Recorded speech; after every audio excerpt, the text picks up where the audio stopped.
Pour les élus du FIAD Ouagadougou, ce jeudi 18 avril 2024 est l'occasion de mettre à l'honneur la clinique de la santé et du bien-être animée par le coach Amado Bonsé, gestionnaire comptable. Pour introduire cette séance, les coachs Clarisse Soubeiga, décoratrice événementielle, et Honorine Nanawe Draogo, comptable, conduisent respectivement l'assistance dans l'exécution de l'hymne national et du credo FIAD. Contre la cynique malice, métamorphosée,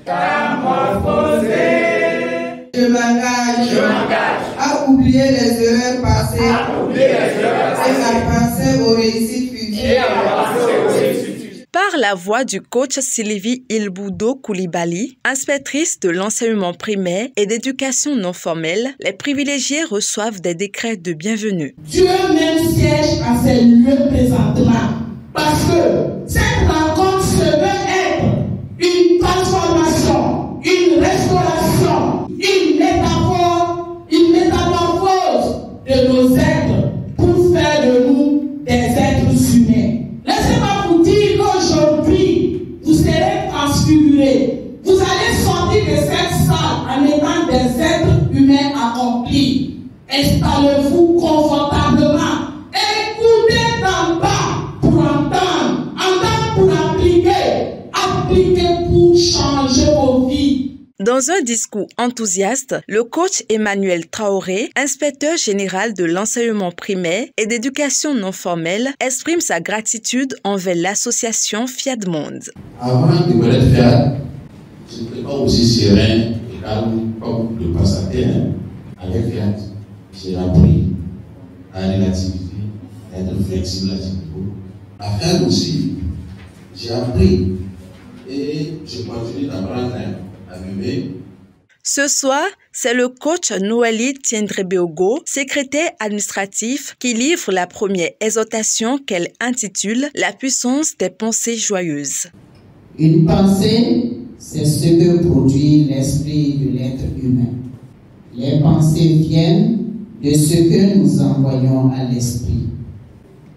Une pensée joyeuse produit la joie, la santé, l'appétit et fait tellement de bien que nous devons, coûte que coûte, développer des pensées joyeuses. Pour développer les pensées joyeuses, je nous invite chaque soir, avant de nous endormir, à nous souvenir de 3 choses pour lesquelles nous avons envie de dire merci à Dieu et à relire ces 3 souvenirs joyeux pour être toujours animé de pensées joyeuses. Ensuite, le coach Béatrice Kanga, consultante en gestion des ressources humaines, entretient l'assistance sur le pouvoir caché de l'eau. L'eau est une substance chimique essentielle, voire indispensable à la vie. L'eau est un vecteur de changement sur le corps et sur l'esprit. L'eau apporte une relaxation profonde, le soulagement des douleurs musculaires, l'amélioration de la circulation sanguine, le soulagement du stress et de l'anxiété, le renforcement du système immunitaire. Et pour la thérapie de l'eau, je veux reprendre un demi-verre d'eau chaque 2 heures pendant 15 jours.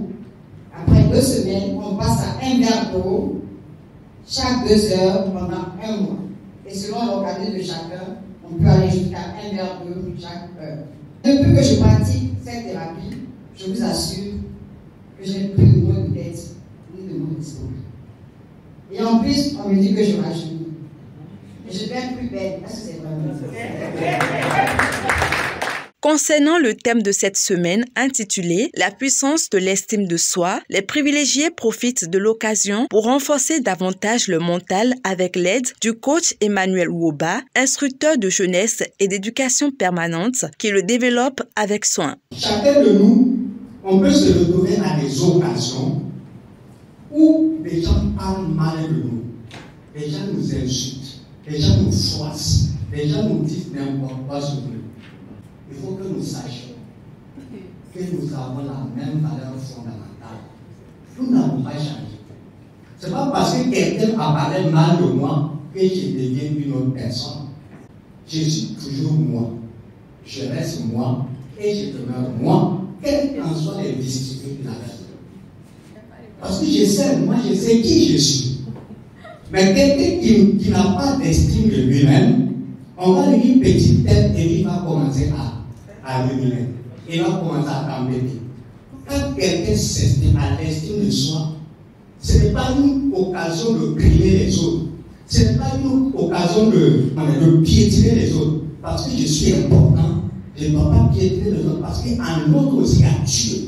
Satisfaits de cette puissante communication, les participants témoignent leur reconnaissance à travers l'appel à contribution du coach Nana Ouattara, inspecteur du travail.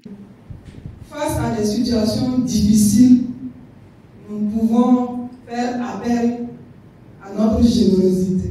Nous pouvons dire à notre Créateur, n'oublie pas que je suis ton merveilleux enfant, parce que je suis généreux. Je nous appelle ce soir à laisser parler notre cœur par rapport à ce que nous avons. Cette rencontre s'est conclue par une intense programmation des paroles transformatrices guidée par le coach Hermé Kizerbo, romancier, nouvelliste et poète.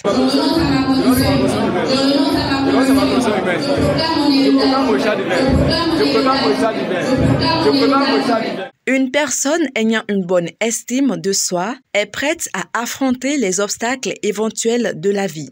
C'est ce que les participants ont compris ce soir en venant assister à cette clinique.